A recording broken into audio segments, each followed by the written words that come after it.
Hello again, and thank you for tuning in. I'm your host, Philly Dips. Today is Valentine's Day, and I'm here in my room with my pajamas, reading books, eating chocolate, and looking at how awesome my cool little Lambda Shuttle X-Wing miniature is. Out here, I almost just broke it. And I'll leave this up here.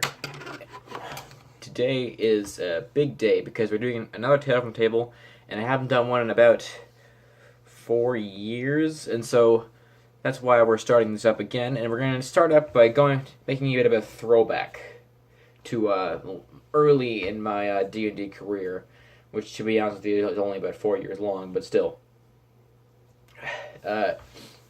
So I was either 12 or 13 when I started. No, I was 11 or 12 when I started doing D&D one shots with my friends, because I didn't have a great concept of like a sort of a linked chain of sessions leading into one story, a campaign. So we just kind of did one shots with our own characters, which is problematic for a number of reasons. For starters, it doesn't leave a lot of room for role play. Secondly, it means that you'll have this one kid who we made him a character there was level 1, and my friend Aaron, who has like his nice like level 14 ranger, which makes it a bit of an imbalance. And so 12 or 13-year-old me, I don't remember what, I was probably 13, had the genius idea of combating this by making a one-shot session that was more about the mind than about the numbers on your character sheet. And I'm like, how can I do that? Well, I had recently seen I don't know, some movies, and that's also the year that GTA 5 came out. Obviously, I wasn't allowed to play that, but I got the gist of it. So I thought, let's do a heist. That was a terrible snap. Let's do a heist in D&D. So I did go all out. I got like a big poster board, and like I made a map of a bank, and I made like objectives they had to fill out, and then put it onto the poster board like a maniacal, I don't know, schemer. And what is it? The Tower Heist. That's a very good movie. Or like The Italian Job. And I had this big huge plan laid out. And I'm like, okay, guys, we're doing a heist. So I got this team together. We had Aaron the Ranger. I forget his name, but he's a paladin. Well, I'm not gonna say the player's name, but I don't remember the character's name. We had a paladin. We had Wheatley the Bard, and we had someone the Rogue. This was a while ago, and I have no surviving notes, no surviving evidence that the session ever happened except my memories. So I may forget some key elements, but that's fine. So basically, I threw them into the city that actually, no, I do have evidence. Hang on, wait here.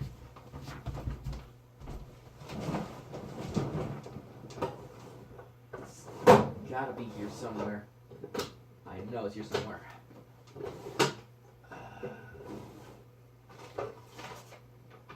Yes. Haha. Welcome to Lightriver. Yes, this was the first city I made and fleshed out.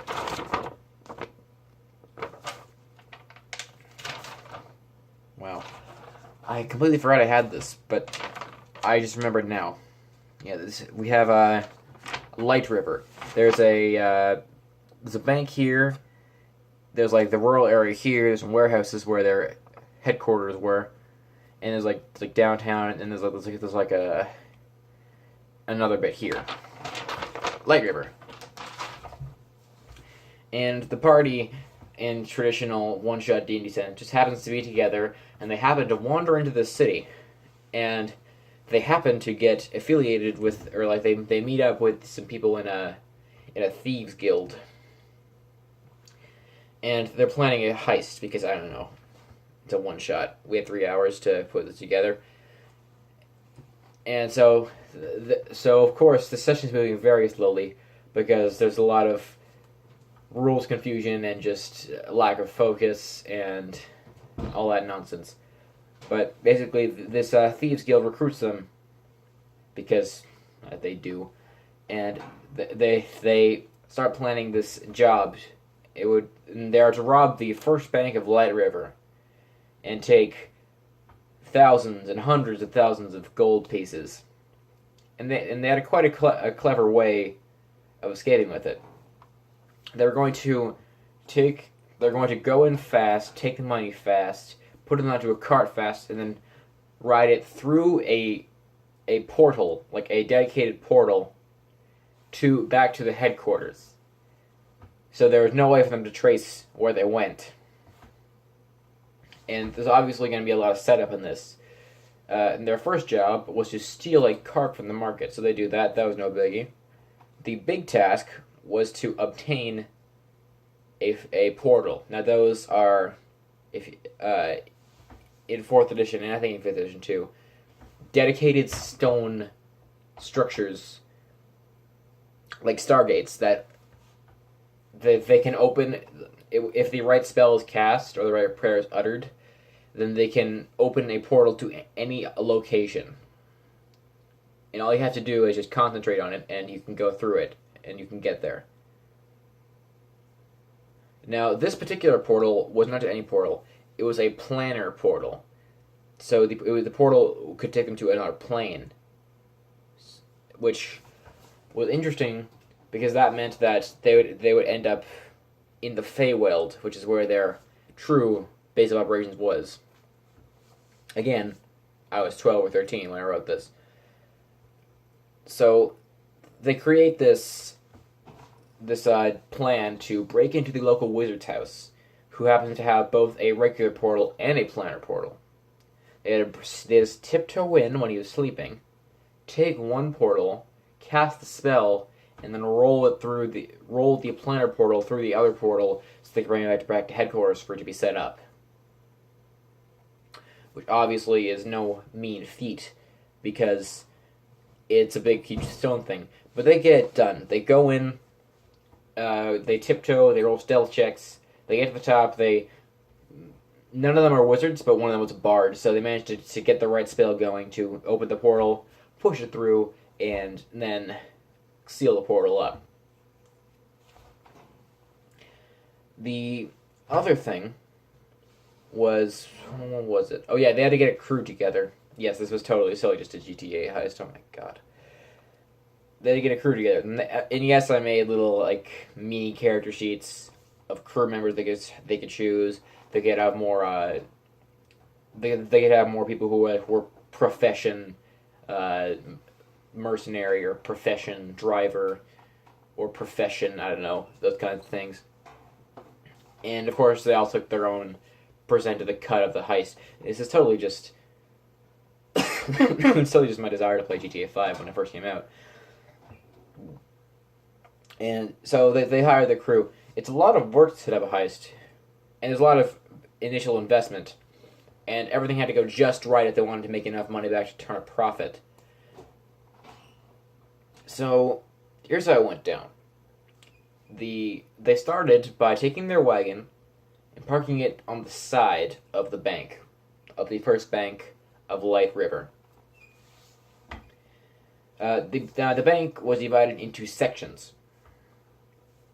There was the main bit where the tellers were, and they gave them their money. There was a vault in the back of that room, and then there were offices with a side door. Like you go through the corridor with the offices, and then you exit the side door to the PowerPoint or parking lot, not PowerPoint. I don't know why I said that. And that was it. It was a small facility, but it's a bank with decent security. Oh yeah, there's also a security room. Like one of the offices was a security room, and they had weapons in there and guard posts and all that nonsense. I know it's a bit itchy today. I don't know why. So the plan was, 3 of them would go in, draw their swords, and tell everyone to get down while they begin robbing, and Wheatley the Bard would stand guard and make sure and guard the side door so that no one came from there. Which seems like a effective plan, right? You know, the weak buff class was standing on his own guarding a door, right?